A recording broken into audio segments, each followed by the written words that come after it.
Hello my crafty friends, Corrine here from Corrine's Craft. Look at this pretty card we've got here. Very muted colours, just some pinks, purples and yellows. I've got some silver gilding flakes on here and some texture paste with some inking. I think it's really pretty. It's all about just playing with all of the materials that you've already got in your craft stash and seeing what you can create. Well, I hope you like that, and I'm going to get straight on and show you how it's made. So I thought I would just have a little play with some inks and some watercolour card, and we'll see where this goes. I want to try and bring in a few different textures and bring it all together, but again, it's about using what you've got. So waterproof ink, water reactive inks either. So a little bit of pale tulip. It's very pale as pale tulips. What I tend to do is put a little bit of pale tulip and then a couple of dabs of fuchsia on as well. So this is just a stamping block, an acrylic block, and I'm just going to wet that, and then I'm going to take the ink off there and I'm just going to dab it up onto there. So it splashed off the edge. I've got some kitchen towel, so I find that once you put it on there, I'm going to just dry that. Bear with me. As I was saying, as you dry that, you get little darker and lighter patches. Now you can see there's still a little bit of ink, so I'm going to try and pick up some bits so that we don't waste any bits. Now if you feel like, I'll just get the pink off there a minute, if you feel like you've got a bit too much, then blot it with your towel. And I'm just going to take the moisture off. Okay, so I'm not too concerned about getting it bone dry. I'm just, like I just said, getting the moisture off. So I'm going to go in with some straw bale. It's a nice yellow, it's not too strong, isn't that one? And we're going to just put that on there. Then I'm just going to go over. Now this is why I've dried it. So the yellow is going to go over to the top of the pink. If I hadn't have dried it, we'd just end up with muckiness, you know, gunk. So by putting that like that, I've now got some yellow. I'm just going to dry. There you go. I've just picked up the rest of that yellow, so you can see them like this. Now I've got one that's perfectly dry. You can see the yellow's a bit strong on that, which I quite like actually, so I'm going to stick with that one rather than worrying about drying the other one too much. So then the next thing I'm going to do is I'm just going to add a little bit of texture and dimension onto here. So I've just picked out these are stamps that you've seen me use all the time, just a couple of texture and background stamps. Oh, and there should be my there it is, my crackle glaze one. I love this crackle glaze one. Now I've got it back out. So I have got myself my Spar Blue in my water reactive, you can see there, and I've also got myself a little scrap of paper. So what we're going to do is move these out of the way. I'm going to take this, and you've seen me do this before, just pick it up with my hand, no stamping block required. Then I'm going to tap it onto here, and then I'm going to tap it onto there. So I'm getting what we call the second generation stamp. It's not too strong. Oh, that was not too strong at all. Didn't see that. There we are. Just this crackle glaze, I love it. So this is just one from an old signature collection of mine, but I'm sure you've got crackles and brickwork or anything like that. There we go. Just wanted to add a little bit of extra to the background. I'm going to do the same. I'm going to get the yellow for the text. Again, just using my hand, blotting a bit off. You're not seeing too much on here. My yellow's quite strong, so I'm going to go in with it straight on. There we go. You can see that's going like that. I'm also going to pick up a bit of this. This is just a circle stamp, and again, oh yeah, there it is, just picking it up. It doesn't actually need blotting. It was only the sky blue, the Spar Blue, that needed blotting, otherwise it's just not going to be visible. And then the other one I was going to do is I've just got these numbers, again from an old set. With these from one of Lou's sets, I think, maybe, I'm not sure. Oh, it's coming out a funny colour. Must have had some purple on it. That's okay, I couldn't go in with purple anyway. I'm just trying to bring it back. I've not cleaned that up, have I? There we go. That's better. There we go. Just adding, it's all about adding that texture. I'm going to put that somewhere to remember to clean it. It definitely needs. So yeah, so I've just got all of those different little bits of stamps on there. So that is the main bit of my background completed. So what I want to do next is I want to bring stenciling. So this is in fact, I think it's supposed to be like trees, but I'm going to just use it as straight lines. So what I'm going to do is I'm going to put it onto there first at a nice little bit of an angle. Let's just put a little bit of tape so it doesn't move. And I'm just going to just go through there like that, and that'll just hold it in place. Just catching it very lightly. There we go. So I thought I might do a little bit of purple inking. Don't need too much. Just come down here a little bit. This perhaps is one that would benefit from having a little bit of spray on, because the lines move, but we can make it work. There we go. I think that'll be enough. Just wanted a little bit. Right, so once I've done that, I'm then going to get my palette knife ready. Just add it in some water. I'm going to get some texture paste, and I'm going to pop a little bit of texture paste. I only want a bit. I might need to turn this around. Oops, it's stuck. There we go. Turn it around. I'm just going to take what I want to try and do. I want it sort of broken lines. I don't want it to be perfect.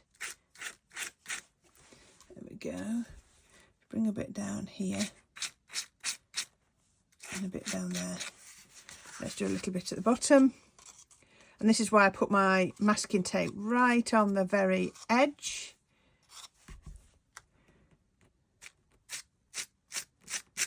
There we go.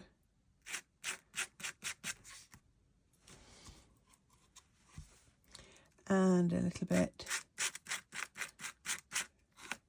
there. Okay, so there is, actually I might just do a little bit more up here. There you go. I like how it breaks. So once that's like that, I'll just put the lid on my texture paste quickly and wipe my palette knife. I'm going to lift this off, lift it right up, and look at that. I love how the texture paste has mingled in with the ink. But what I'm going to do is not something you would normally do. I've got some embossing powders, and I'm just going to pop a little bit in places over that wet texture paste. Okay, don't want it over all of it, just in bits. And then I'm going to quickly go like that so it dabs off. So you can see I've still got plain texture paste and I've got glittery texture paste. Let's get rid of that. And so the texture paste is just going to hold the embossing powder just like any other medium. So let's see what happens when we try to dry this. My texture paste is so thin, so let's see if we can get this nice and dry to really sparkly texture paste, which is what I wanted. So it's going to have to be quite hot, is my heat gun, to turn this. I can smell the texture paste cooking a bit. Hopefully that embossing powder is just starting to turn. Just keep it moving. Oh yeah, I can see that starting to go. Make sure I've not missed any bits. And any bits where it's stuck, we want it to turn. Just takes a little bit longer than normal, but that's fine. See it turning. So it's going to give that texture paste a whole new dimension. Right, now ideally I'd leave that a little while to dry, but yeah, that texture paste has dried off as well. There we go. And you can see my card has fairly flattened back out. I can help that by going in later with my red liner tape, which is what I'm going to do. Right, so I've got a quickie glue pen. Just got to make sure the glue's flowing. You'll see I'll be tapping that quite a bit, and then I'm just going to come down here. Now this is the hardest bit for me, is remembering where I put the glue. I'm just going to put that just there. Now, and the other thing is waiting for that glue to dry. I can go over the top of that embossing paste as well, and I can come up the middle. Now I'm going to put some gilding flakes on, but what you have to remember is until the pen goes sticky, the gilding flakes won't stick. So this is something that you can't rush. You've got to give it time. What I'm also doing is cleaning my nib of my pen by tapping it, because I am picking up lots of bits, making sure the glue is flowing. And then we can just come down here. I haven't done up here yet. Let's do that bit. Let's do a bit on there. I will forget in a minute where I've put the glue.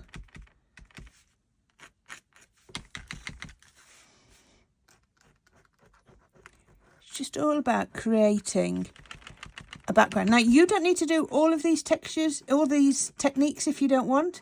You could just do the inking. You could just do the texture paste. You know, you don't have to put the embossing powders over your texture paste. It's up to you. You do it how it works best for you. Come on, float. And keep blocking up the nib with all the bits that are on my card. Remember, these pens work, these glue pens work by tapping. Right, I can feel that starting to get sticky.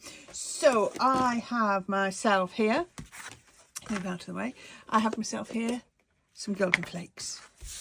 There are so many different brands of gilding flakes on the market. You just use the ones that work for you, and we just place them on and it'll just stick. And again, what we're after is that broken effect. We don't want perfection. Perfection in this case doesn't work. So what I tend to do is just sort of dab over, because as I said, I've already forgotten where I put the glue. There's some places that I can actually see it, but a lot of it I've forgotten already. I can never remember. I suppose I could go quite methodical. If I did something methodical, then I might just actually remember, but I don't. I just tend to go completely random, then I forget. But sometimes I can see it just a little bit shine. There, I can see it shining there, look. Where it's a bit, I don't want that bit. Where it's a bit sticky. And we can just add in. There we go. Right. So what you have to remember is with gilding flakes, you put a lot more on and then you brush a bit off. Now I did have a little spongy thing around here. I'm just using like a makeup blending brush. I don't want to take too much. Be careful, otherwise you take too much off. Just brush off what you don't want. Just more tapping it than anything, just to get the bits off. And can you see? I've got all of this texture. Look at that. I love the irregularity of it. Isn't that beautiful? Really lovely. Oh, and don't throw your card around like I just did. Okay. Isn't that absolutely gorgeous? Really pleased with that one. Really pleased. So, like I said, I'm going to get some red liner. Oh, this is a nice new roll. Have I got a thick roll there, actually? It's already open. Thickish roll. We're going to put a bit of this on the back. And again, as I've said on previous videos, by putting the red liner on, what we're doing is we're making sure that it sits flat. It'll grip the layer that I want it to attach to, and that will mean that it sort of takes the bends out of the card. So yeah, absolutely perfect. If your card is really buckled from the water, then before you put the texture paste on, just run it through your die cutting machine. No dies or anything, but just with a couple of sheets of card, and so it's got a bit of pressure, and that will flatten it back out. There's always ways. Or just put it under your stamping block with some weight on it for an hour or so. There's lots and lots of ways at getting it back flat. Now, always, especially on watercolour card, because it will, it's quite fibrous, so it can be quite hard to get red liner to stick to it. As long as you burnish it down, it goes perfectly. There we go. Brilliant. There we go. Okay. And that, now I'm going to have to be careful because I've done this quite exact. I haven't done a big border around there. I've just done some silver card, which I thought was quite nice. Quite a nice bit of relief because of the silver. It pulls it all in. And then I've just got a card. Now this was an 8-inch, or card for an 8-inch envelope, which I've trimmed down quite a bit. I just found something, oh look at that, it really does match. It was just a scrap of paper that was on my scrap box, and some more watercolour card, but you could have done, I think now looking at that, I probably could have done regular card. And I put foam tape on the back of here, because you know I like a little bit of a lift. So we can put that onto here. I've gone 1 inch bigger. So whereas this was 4 by 5.5, this is 5 by 6.5, if I remember rightly. So yes, and then just gone from there. Now that you could leave that at that point for a long time. Oh, I was going to stamp. I meant to stamp my butterfly onto there before I did anything, and I forgot. Never mind. Okay, so I'm going to have to slightly change. I've got another piece of watercolour card here, and I've got a butterfly stamp. This was from my Colour Me Happy, is that what we called it? Yeah, I think that's what you called it. Yeah, it was the colouring collection from Crafter's Companion, and I'm just going to stamp it, not in that one. I want my waterproof ink. There we go, waterproof ink. Nearly stamped it with the wrong one. And I'm going to stamp all over that there. And that is just going to stamp on to here. And once that's stamped, I can cut it out, but I can also then colour it in. And the reason I sort of did this was so that I could colour it with my watercolour pen. So I've got a bit of purple. I've got a bit of pink. And I've got a bit of yellow. You can use your inks, but I thought I'd use my watercolour pens. 1, because I've got them, and 2, because I can. So let's go with a bit of pink. I'm going to take that down the middle, and it shouldn't budge the ink because, as I was saying, it's watercolour ink. So, and then we can come out a little bit. I did initially stamp it with a water reactive ink and then drag the colour out, but it was quite messy and I didn't like how it looked, so I thought we'll do it this way. So there we go. Then we're going to go in with the yellow, and we can drag that one out. It's up to you how dark you want it to be, just by how much you go over it and just colour. So let's drag that out a little bit more. I like how this one's turning out. And then, now this purple can be a bit strong, so let's dilute it down a little bit. What I might do is get my yellow and just do the eyes of on the feather with the yellow, I think. Now, I'm not worried about too much about blending, about making it realistic, just having fun with my watercolours and just doing something that I enjoy.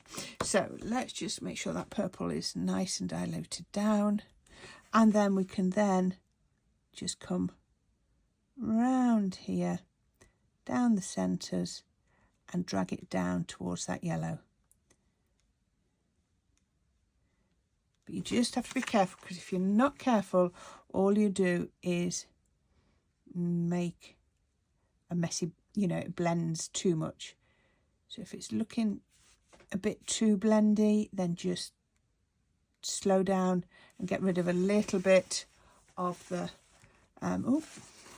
flow in there a little bit of the colour, a little bit of the water, sorry. Just taking it round there.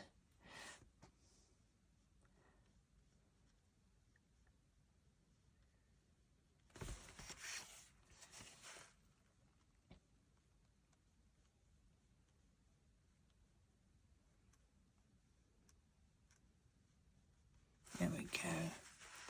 Isn't that pretty? Now, the one thing I also did when I was practicing was I also used my sparkle pen. If you want to add a little bit of sparkle to this, that is another beautiful way to do the colouring, is just paint with your sparkle pen instead of with water, because, yeah, you get a lovely sparkle effect. So it's entirely up to you. You can do it however works for you. And I'm just going to take that yellow and blend it into that purple. There we go. And then down into that pink. blend it away. Make sure it comes up. We're not trying to do any one, you know, really fancy colouring techniques. We're just enjoying what we've got. Now my pink's looking a bit pale, so what I might do is just come in with the pen just there. This is why I wanted to do it with the pen, because it gives you that option. Can you see going in? Doesn't that look really pretty? It gives it dimension straight away, doesn't it? And then I thought I could come in yellow there. Isn't that pretty? So if you wanted, that can be as much as you want. Let's see if we can just add in a little bit more colour. It's just looking a little bit pale at the moment. Now remember, watercolour painting is so much more forgiving than your alcohol pens. That's the word I was looking for. So, you know, if you are at the beginning of your colouring journey, just give watercolours a thought, because you can, you know, you've got a bit more, not control, that's what, not the word I was looking for, but a little bit more easier to manipulate. I'm just going to get this sparkle pen and I'm just going to come over the top. This will just give it a nice little, oh, can you see the shimmer? It actually comes out more as it dries. Now I did have one cup. I'm really liking this one, so I am going to very quickly fussy cut this one, and I will be right back in a minute.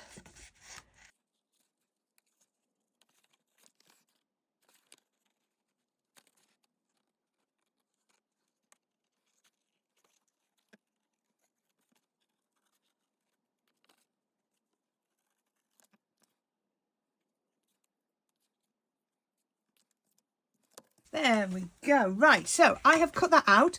As I said, fussy cutting, which is exactly what the word says, just very, very roughly cutting it. I've got to be careful because that was a bit wet, so really I could have done with letting it dry a bit. Remember, watercolours dry paler, but that's not a problem. I have cut the antennae off because what I was planning to do was stamp it onto here. But what I can do is I can put this on. I just want to give it a little bit of a shape. Where's what can I use? I'll use this because my score tool has disappeared. There we go. Actually, this will probably do better because it's got a nice sharp edge. Just shape it like that. And then I'm going to pop that just in the middle there. So let's see if I've got any 3D glue ready to go.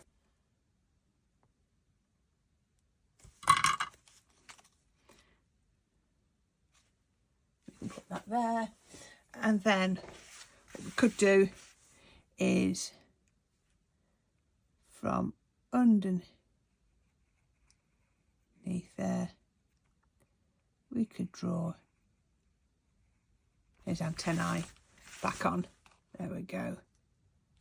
Might actually go over that with a bit of pen in a minute, so see how that goes. So the other thing I have done is I have stamped happy birthday. Now remember, I was saying this on a previous card, if you can't do it absolutely lined up, then always do them staggered, because if they're not perfectly straight, it'll really, really show. So with this one, I'm just going to come in with them staggered, and a 3D glue is brilliant for this because I've got texture paste, I've got no texture paste, I've got Gilding flakes, I've got all sorts on here, but none of that will be any problem at all for 3D glue. There wasn't enough glue on there. And then put that on there. That goes on there. Yeah, I'm definitely going to go over those antennae in a minute. And then I've got some gems, of course, and let's just put a couple of very delicate gems just on here, and that is my card. Now, I don't know, I don't think I need to definitely go over those, don't I, those antennae. Let's come in here, so they're the same black then as my stamping. They look a lot better.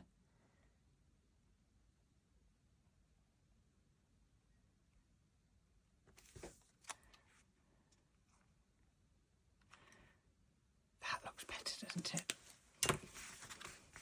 There we go. A very dainty card, but I think that's really, really pretty. How about that? I hope you like that. I really like that. But it was all about getting in there with embossing powders, texture paste, gilding flakes, and seeing what we could add to the card. So really, really like that. Please let me know what you think. And thank you for sticking with me and watching me put that together, because I really didn't know totally where that was going to go. Just thought we'd have a play around and see what we got. And yeah, I love how you can lift the wings up. So thank you very much for watching, and until next time, as always, please don't forget to click on the links. Playlist will come in over this side, and my subscribe link will come in on that side. So until next time, my friends, thank you for watching, and I'll speak to you all very soon. Bye for now.